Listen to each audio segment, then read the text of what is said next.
All right, Keon Brown live in New York. Excited for this show. I mean, there is no other show that can have Alpha Kappa, Alpha Chi, and Alpha Lambda all on one show. We're excited about today's moment. We're going to talk about some really great issues and see some very important people. Class of 2002 is taking over NCCU Live right now.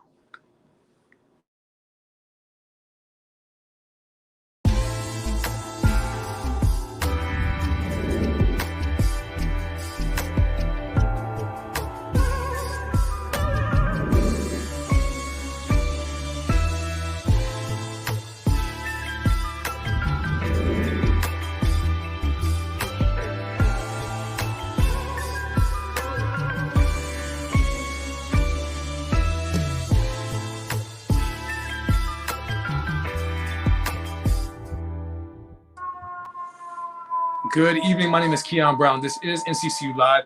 Today is the 21st of October, 2020. Just remind you, we are celebrating 110 years of truth and service. We want to celebrate NCCU every day.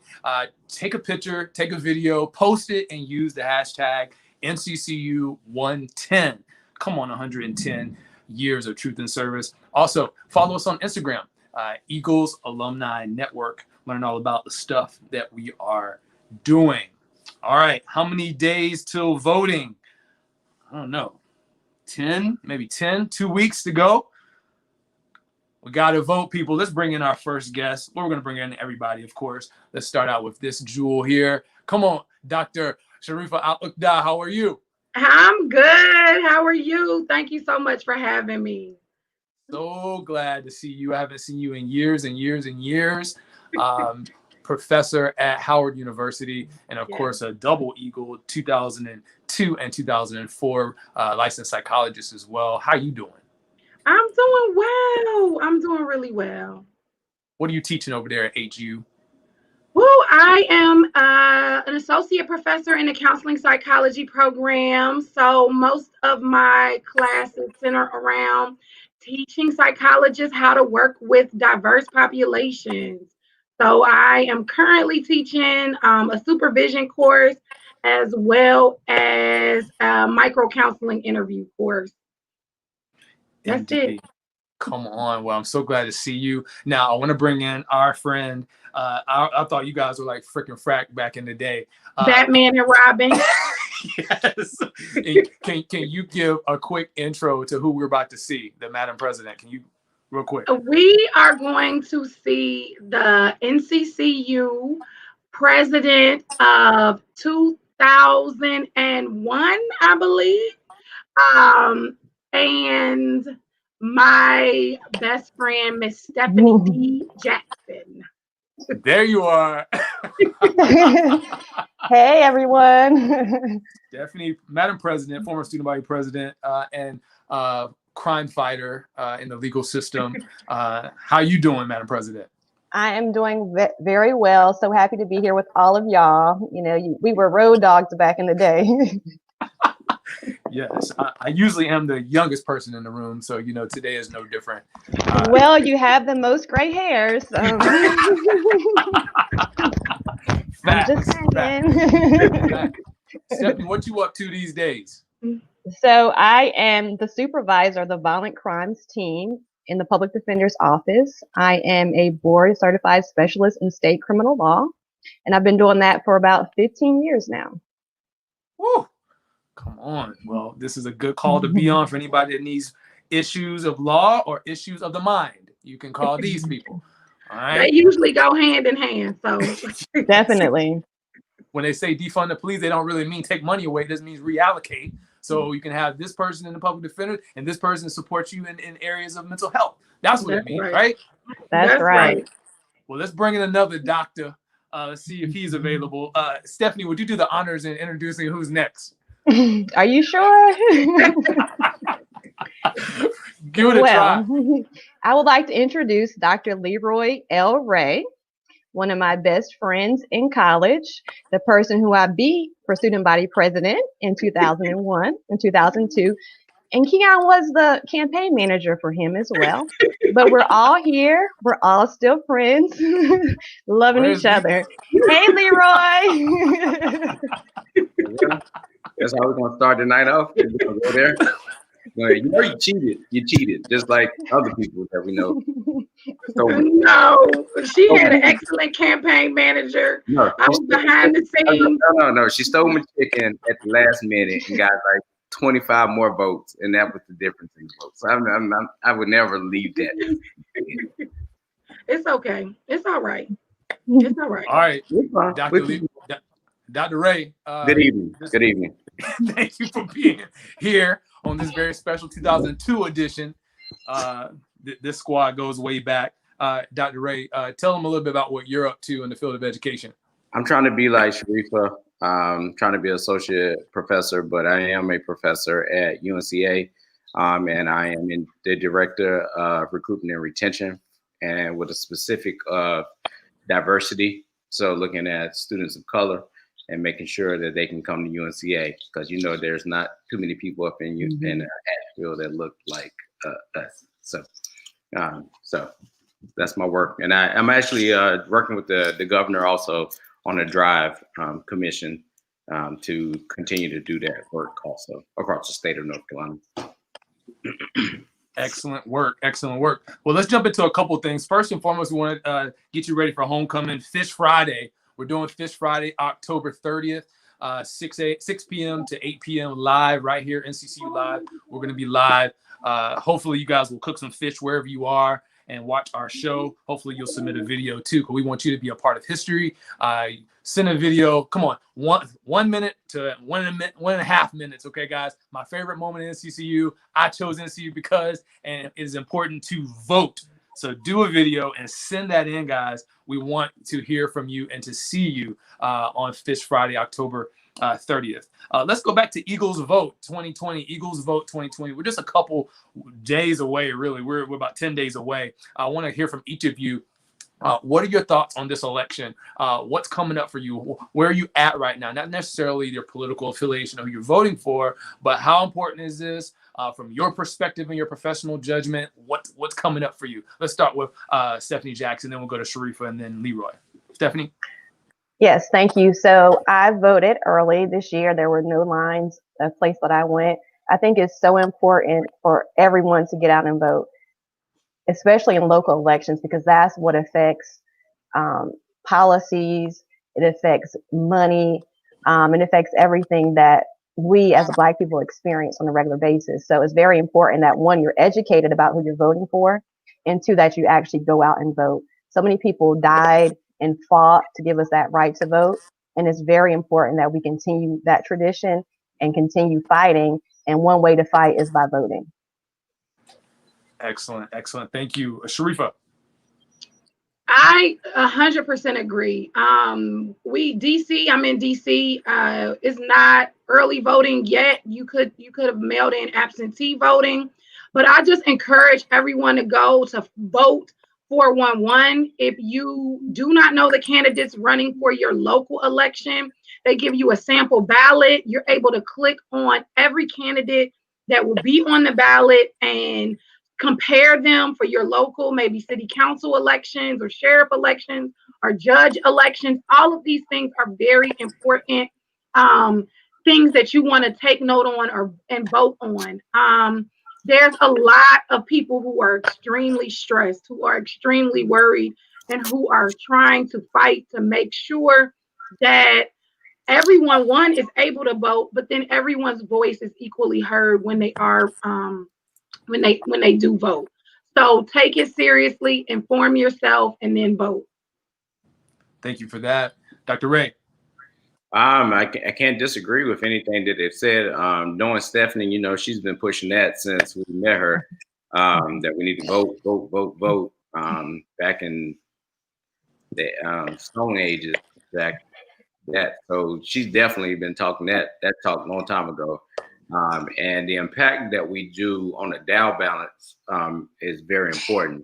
Not just, are we voting for the president, but what we're doing on our local levels. Because those are the individuals that actually control a lot of the things that we do. And so knowing Stephanie and the fight that she used to do with when it comes to our men of color getting in trouble and then trying to get them out of trouble, and having the judges who decide on those decisions. We vote on that on a local level. And so I voted on Tuesday on my birthday. That was my gift to Ms. Harris, since her and I share a birthday. But you know, that's where it starts on that local level, not going all the way up to the president. We'll figure that out later on. But if we can get this local thing together, then we can then make moves when it comes to who we are and what we're trying to do.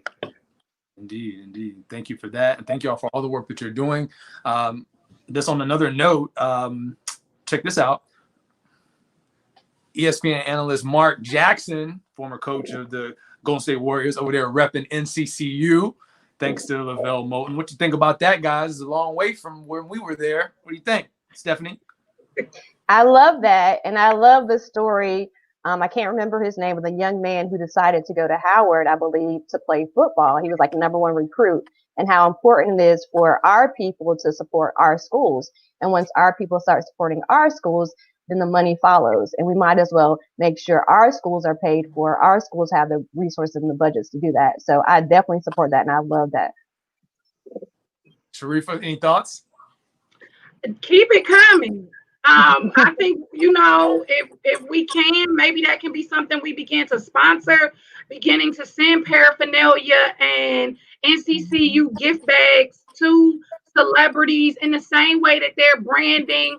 You know, celebrities get Fenty gift bags and they post it on Instagram. It would be great for Central to be able to kick off donating hoodies, hats, socks, anything to these celebrities and just asking them to rep it on their social media, and that costs them nothing. So I love it. And thank you for that, Dr. Thought. We got to do that. I've been screaming it from the mountaintops. We're going to have to really do that. So let's collaborate and scream and holler that. Dr. Wray, what are your thoughts on us expanding our brand and being?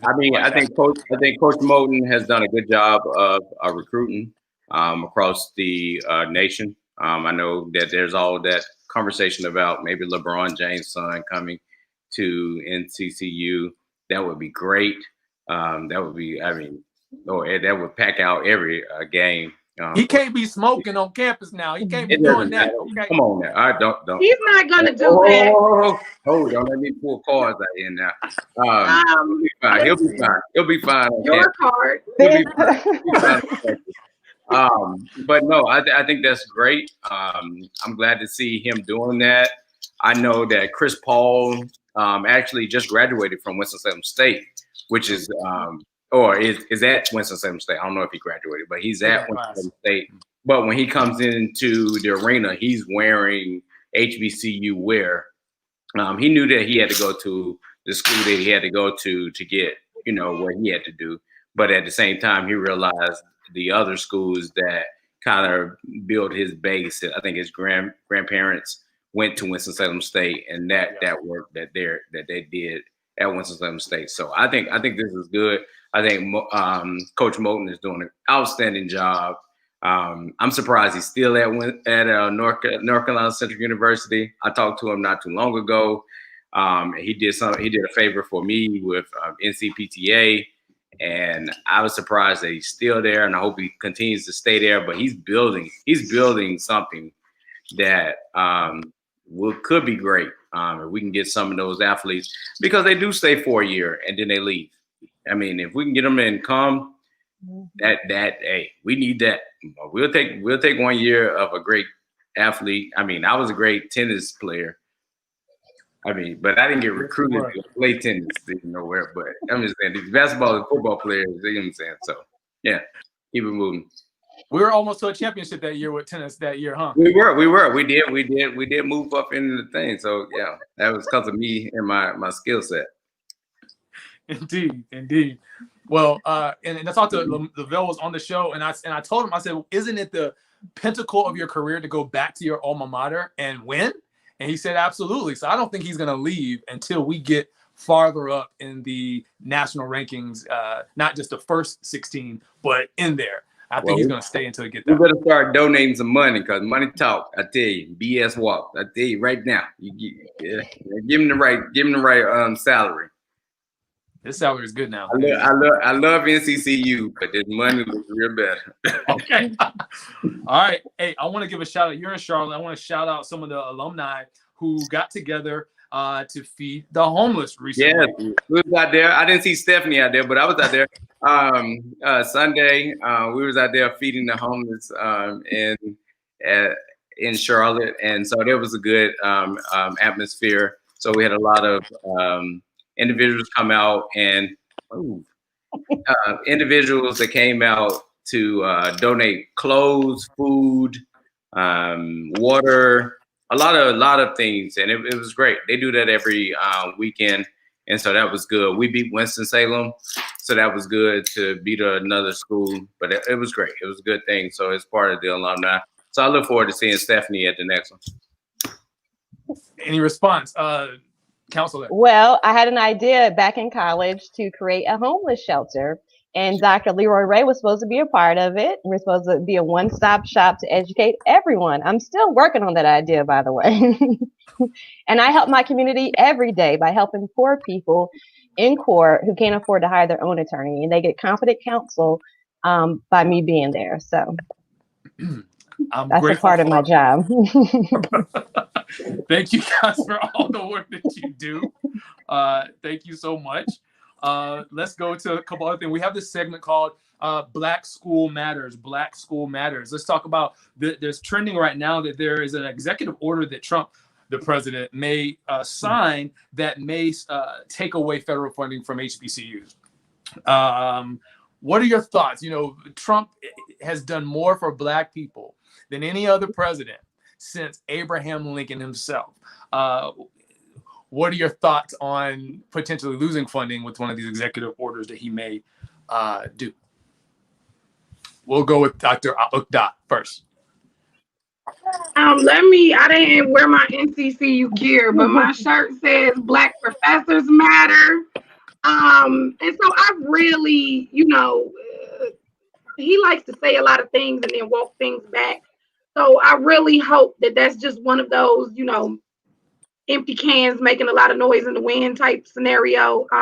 Because HBCUs are not just a place where African Americans can come and get a premier education. It is really a place where anyone can come and get a premier education and be educated by some of the most diverse faculty in the world.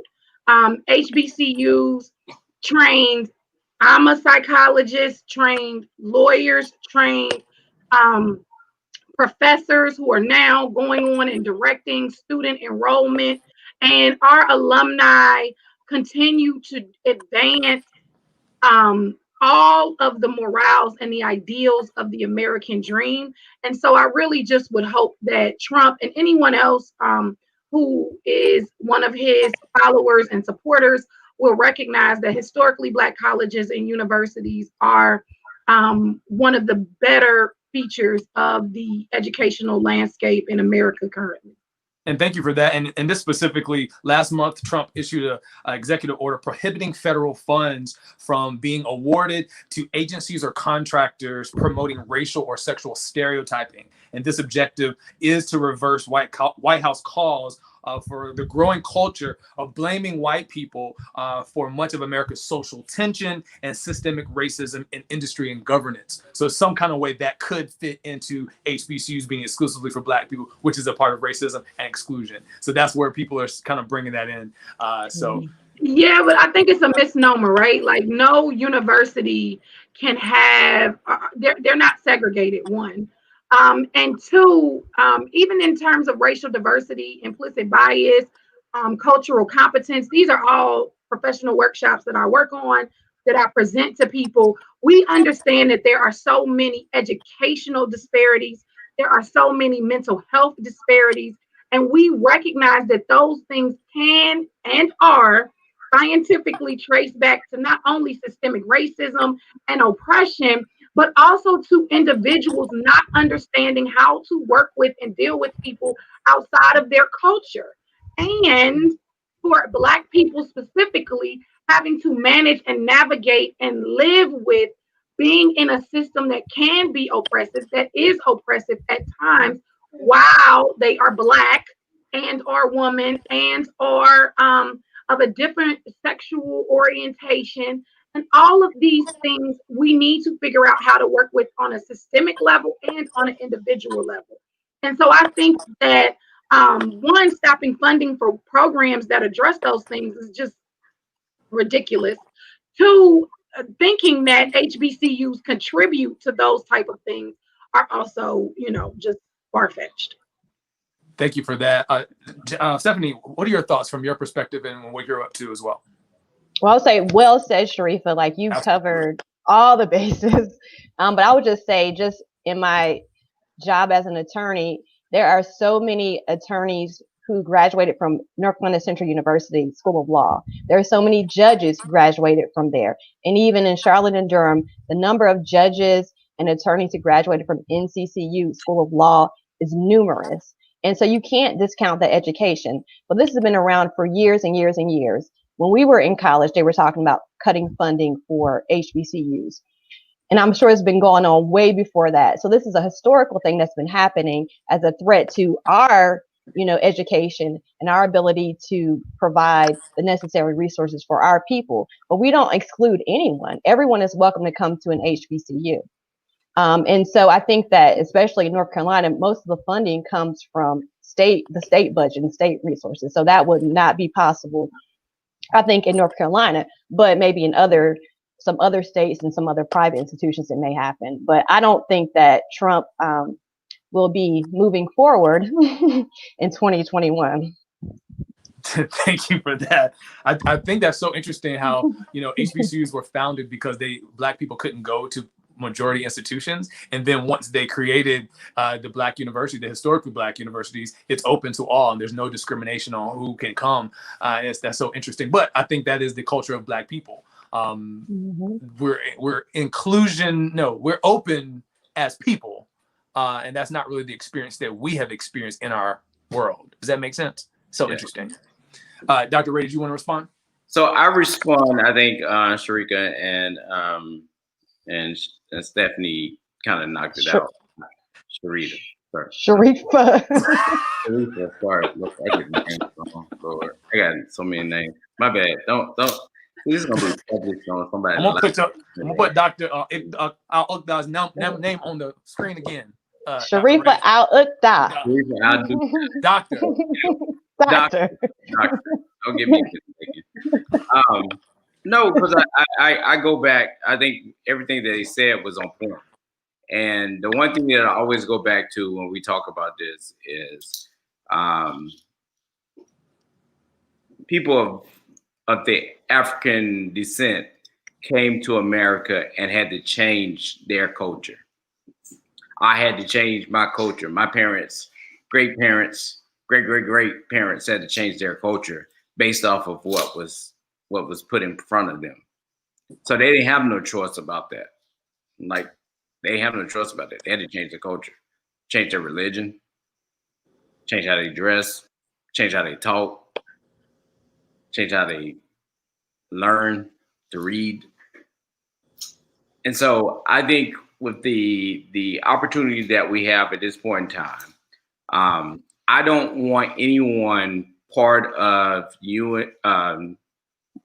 NCCU, because I say something, NCCU, to defer what we need to do. And I know you see the cap on the back somewhere on here. There's a cap on the back. I don't want somebody that represents who I am to continue to fight back. Hey, he can call me, holler at me on a regular basis. I give 2 cents. But I don't want that person saying, "Oh, this is what it is." And if no one knows Representative Jones in Georgia, he can holler at me. He's not representing North Carolina Central. I don't care what anybody else tell me at this point in time. You can hit me, find me, see me. He's not representing North Carolina Central. Oh, so you just pivoted there. I didn't know we were doing that. Okay, so my bad. My bad. I'm just saying. I just want to make sure that we are correct that on what we're presenting for North Carolina Central, individuals need to know what they're presenting for. Yeah. And so we need those individuals to stand for it. And if you have this platform to do these great things for us, you're not helping. What is currently happening is not supporting HBCUs. Don't believe that. Don't believe that. Don't believe that at all. Don't believe it. Don't believe it. I want to talk about that. I mean, what Dr. Wray is talking about is. Oh, you put it up, right? Oh, yeah. Put it in face. This is Georgia State Representative Vernon Jones crowd surfing at the Trump rally. AK Finance. Oh, and North Carolina Central University graduate, and that's what you're talking about. The people who are speaking, you want to come from a place where you're supportive of the cause, and what you're saying is that kind of behavior or that kind of affiliation is not necessarily supportive of the cause specifically of HBCUs. Is that accurate? What you're saying? That's what I'm saying. It's not focusing on HBCUs. You can say, "Oh, we gave money," but let me see the payroll and let me see if the money really came to HBCUs. Show you some receipts. Show me some receipts. Give me some receipts and show me that really happened. No, it did not happen. No, that was just they just told y'all that, and then everybody believed, oh, HBCUs, this is the best they've ever done. No, that is not. No. Dr. Shareefah, what do you think about that Vernon Jones situation? Okay, so this is legitimately where you are about to understand that I am a real life psychologist. I am okay with the opposite spectrum. I honestly believe that the advancement of us as a people and us as a society, we really do have to move away from this cancel culture and this idea that just because we disagree on certain aspects or how you or whatever, your opinion or whatever, that I can't tolerate your difference of opinion.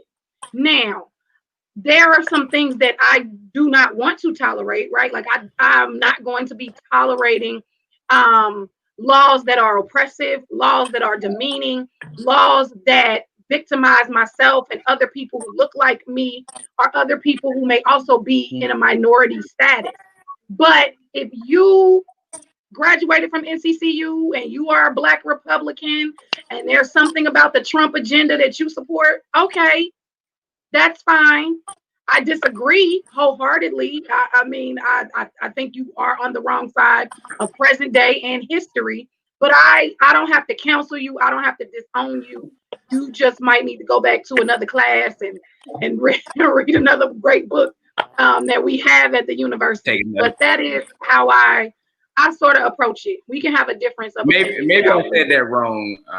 That's not how I said it. I said it just like you said it. That's what I did. Yeah, I don't know. Everybody can do what they need to do. I have no problem with that. It's just more come on now. Let's be honest about what's going on in reference to presenting our HBCUs. That's not happening. I 100% agree that it's egregious. Right? Like I think it's egregious and I think that it's wrong and inaccurate. And I think some of it is clout chasing, Because just Stephanie is a Republican, so I don't know what y'all talking about. So she's very straight Republican, but she is not a Republican. Okay, so may I have a moment? Counselor, yes. Yes. So I think that when we label ourselves as certain groups like Democrats or Republicans, then we limit ourselves. And so I think it's okay to have different perspectives. I have Republican friends. I'm not personally a Republican. I've been voting Democrat for all of my life. However, I do think there are some ideas that the Democrats don't embody that I embody. And I'm not a Republican, but I think I'm somewhere in the middle. And so I think it's important for us not to pigeonhole ourselves into a political party because we don't know what the future holds. We don't know what this political party is going to do for us for our community right now. And so I think, what he did, and I read the history on it, was that he crowd surfed, but that's what they used to do when they passed Black men to be hung from a tree and lynched. And so to exhibit that same behavior, I think is, like Shareefah said, is egregious. But I don't think we have to limit ourselves in our viewpoints. And we can all agree and disagree on different aspects of our values. And so I think that's important, that we can all be one people, but also have different values and different viewpoints. I agree with you, Stephanie, 100%. Thank you. Thank you. You put it in a good language for me. Sorry.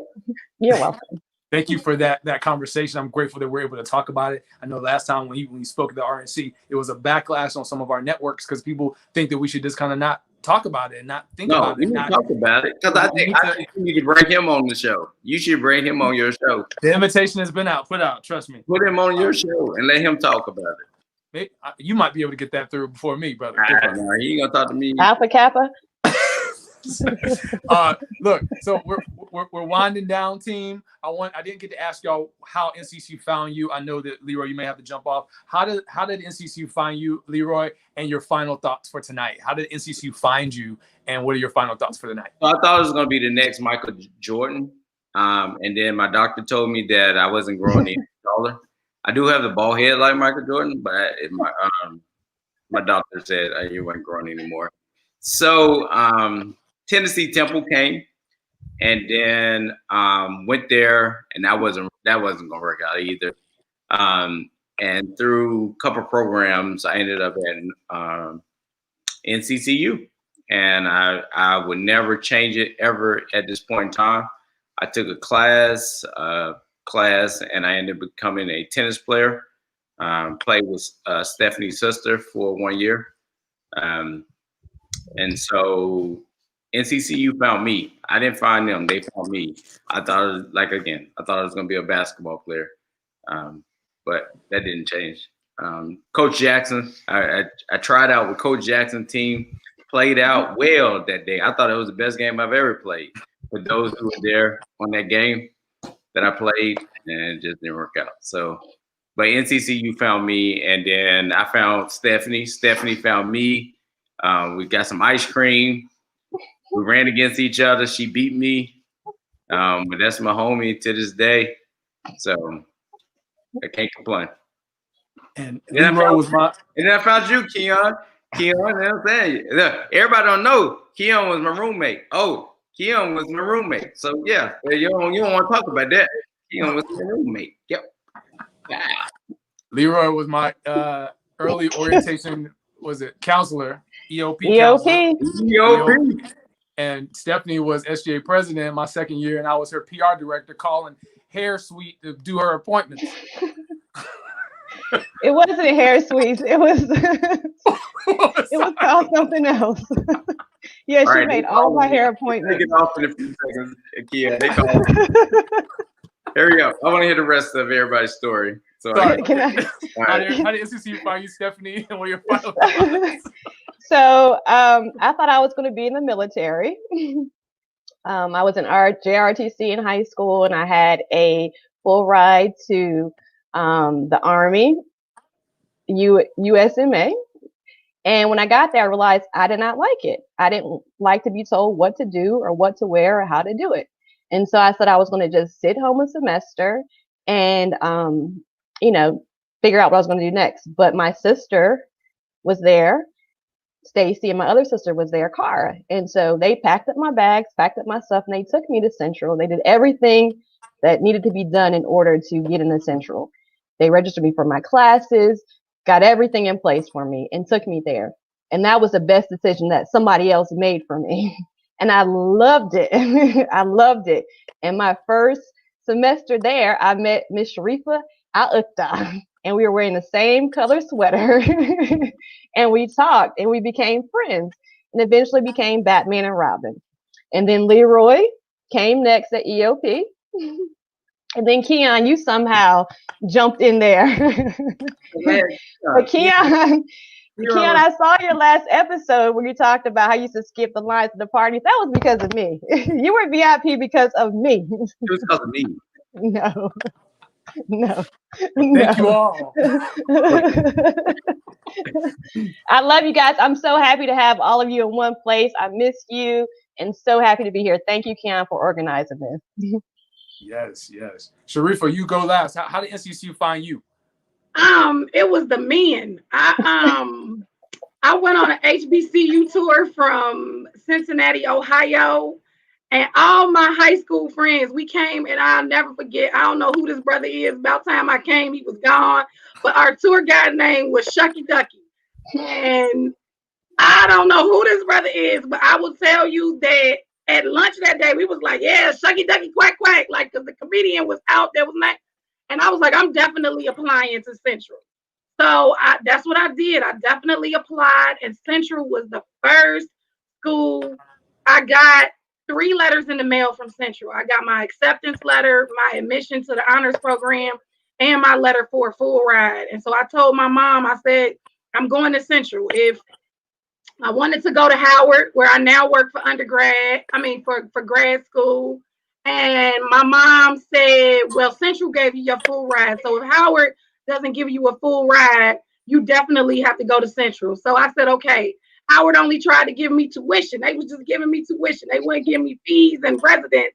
So I came to Central, and it was the best decision ever.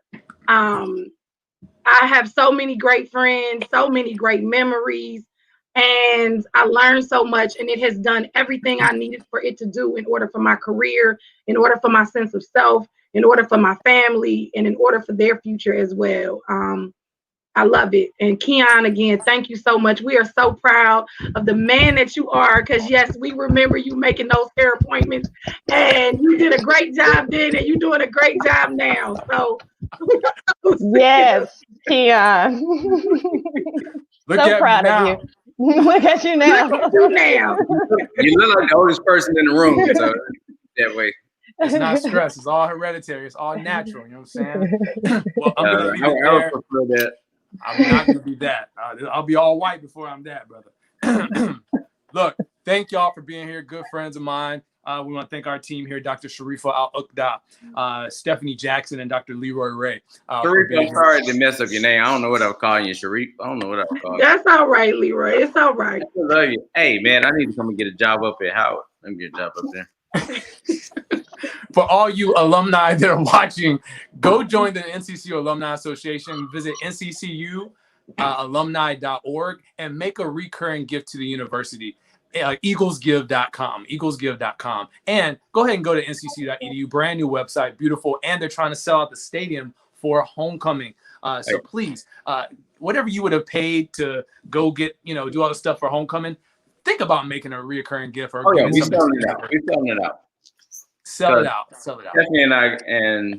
Stephanie and I got some stuff we got to knock out. So since we didn't have this party going on, so.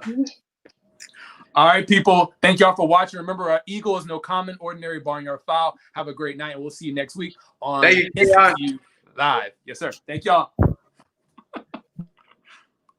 Bye, guys.